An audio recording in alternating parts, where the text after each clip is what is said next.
बात करेंगे, आगे बढ़ेंगे। हमारे पास सीनियर सहाफ़ी तज्ज़ियाकार आसमा शिराजी साहबा मौजूद हैं। गुड मॉर्निंग आसमा, कैसी हैं आप? आसमा, ज़रा अनएक्सपेक्टेड सा हो गया कुछ, क्योंकि हम मतलब इंतज़ार ही कर रहे थे कि इमरान खान साहब खिताब करें किसी मजमे से, बड़े इज्तिमा से, जुलूस करें, जलसा करें या धरना करें।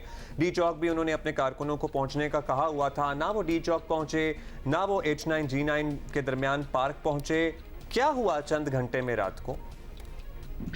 देखिए, इमरान खान साहब ने जो क्योस फैलाना था वो अपने मकसद में कामयाब हुए। उनका मतलब यही था कि वो लोगों को प्रेशराइज़ करें, वो इदारों को प्रेशराइज़ करें, वो सुप्रीम कोर्ट को प्रेशराइज़ करें, वो बाकी इदारों को प्रेशराइज़ करें। मेरा ख्याल है उसके अंदर वो काफ़ी हद तक कामयाब हुए हैं और यही उनका मकसद भी था कि वो जितना प्रेशर जो है वो डाल सकते हैं वो डालें। और आज भी आप देखें कि उन्होंने ये नहीं कहा कि वो जो है वो जा रहे हैं और उसके बाद वो फिर दोबारा से नहीं आएंगे, बल्कि उन्होंने ये कहा कि वो दोबारा 6 दिनों के, यानी 6 दिन की डेडलाइन उन्होंने फिर दी है। तो इसका मतलब ये है। और आप एक अब्दुल्ला बहुत इंपॉर्टेंट बात है रुमा, कि ये जो कल सारा दिन एक फ्लॉप शो था, तकरीबन नाकाम शो था। उनके जलसे बिल्कुल खान साहब के कामयाब होते रहे, लेकिन उनका जो कल का शो था लोग बाहर नहीं निकले। पूरा दिन उनके लिए लोग जो है वो मुख्तलिफ शहरों के अंदर, आपने देखा कराची के अंदर भी बहुत बड़ी तादाद नहीं थी, एक नॉमिनल सी तादाद थी रात को जो निकली है। दिन में तो बिल्कुल कोई, आप देखें कि कोई वाक़या नहीं हुआ।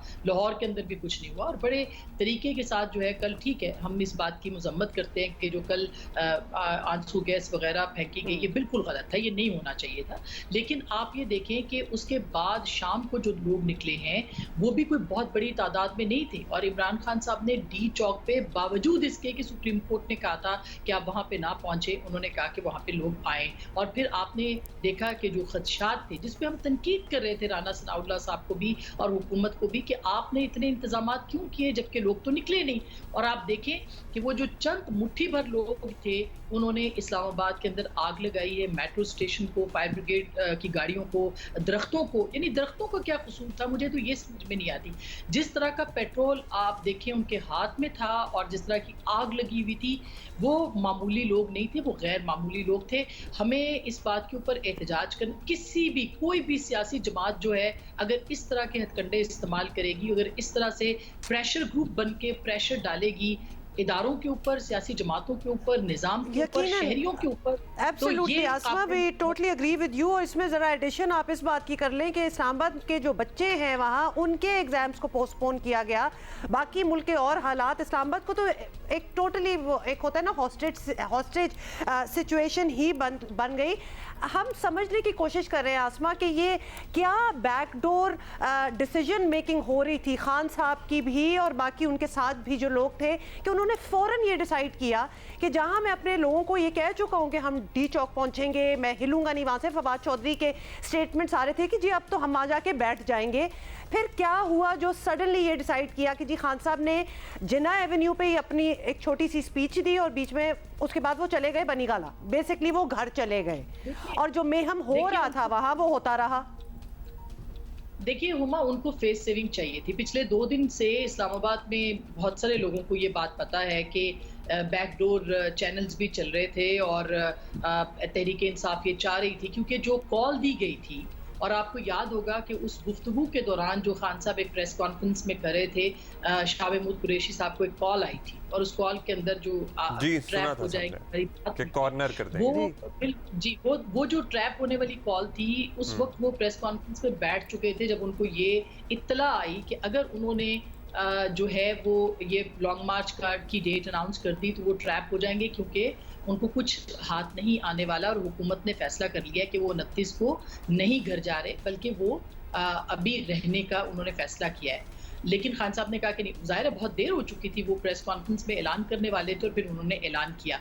तो ये बहुत जल्दबाजी के अंदर हुआ। उन्होंने अपना जो आखिरी पत्ता था वो सबसे पहले खेल लिया खान साहब ने, और उसके बाद उनके पास उनको ये मालूम पड़ गया कि हुकूमत जो है वो कहीं नहीं जा रही, बल्कि वो अपनी आईनी मुद्दत पूरी करेगी।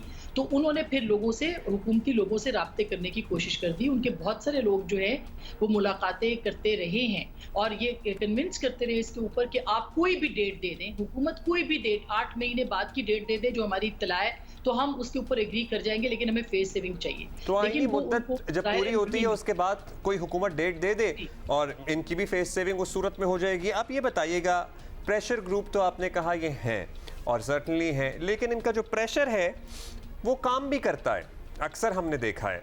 और अगर किसी और ग्रुप के साथ इनको कंपेयर करें तो मतलब है इनको वो स्पेस, इनको वो जगह प्रेशर क्रिएट करने की ऐसा लगता है कभी कभी दी भी जाती है।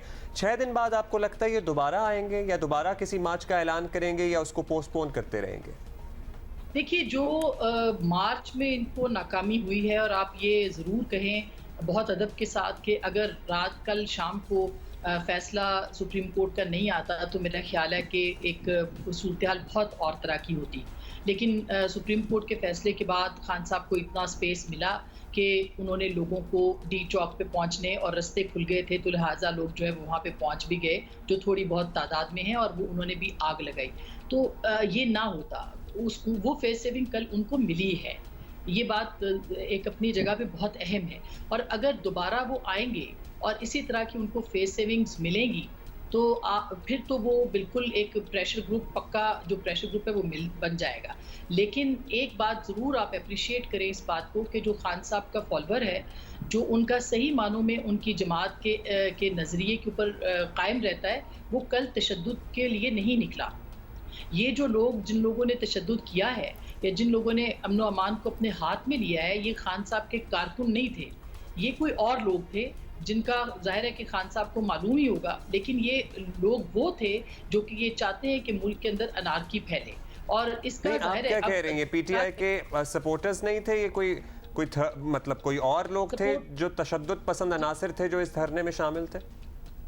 देखिए, हुकूमत इसकी तरफ निशानदेही करती रही है और वो इत्तला की बुनियाद पे ये बात करते रहे हैं, लेकिन ये बात अब कल दुरुस्त साबित हुई है कि चंद लोगों ने जिन्होंने आग लगाई, ये तो अब इस हुकूमत का फर्ज बनता है कि ये इन्वेस्टिगेशन करें और ये बताएं कि ये लोग कौन थे, ये कहाँ से आए थे, ये कितने लोग थे और इनके हाथ में क्या था, और फिर असलहा किस किस के पास था। क्या एजेंसीज के पास ये रिपोर्ट्स मौजूद नहीं है कि जो इस्लामाबाद के अंदर आने वाले लोग थे उनके पास जो एग्जैक्ट इत्तला थी? चलिए लेट्स सी कि आसमा हुकूमत इस सिलसिले में कोई वजाहत देती है या नहीं देती है, लेकिन ये तो बड़ी एक क्लियर डिवीजन भी हो जाएगी, और मेरा ख्याल है कि जो पीटीआई के कारकुनान होंगे वो जरा वैलिडेटेड फील करेंगे कि हम पे ये इल्जाम नहीं आ रहा, तो हम चाहेंगे कि एक आईएमएफ वाला मामला जरूर आपसे डिस्कस करना है आसमा, क्योंकि अब जो है हम वहीं पे आ गए हैं जिस पे हम 1 हफ्ता पहले या 4 हफ्ते पहले या 3 हफ्ते पहले थे।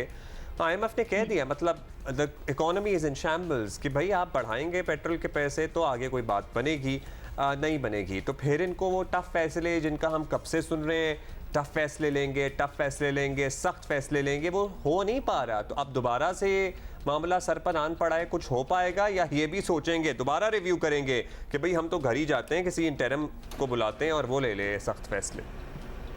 देखिए अब्दुल्ला, इस मामले में तो जो इत्तेहादी हुकूमत है उसने बहुत सुस्त और बहुत कमज़ोर वो साबित हुई है, और उनको बहुत पहले ये फैसले करने चाहिए थे।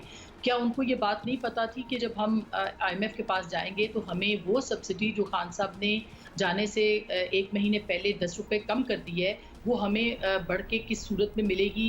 इसके ऊपर उनका कोई होमवर्क नहीं था, और अगर था तो उनको फौरी तौर पर उन्होंने फैसले क्यों नहीं किए?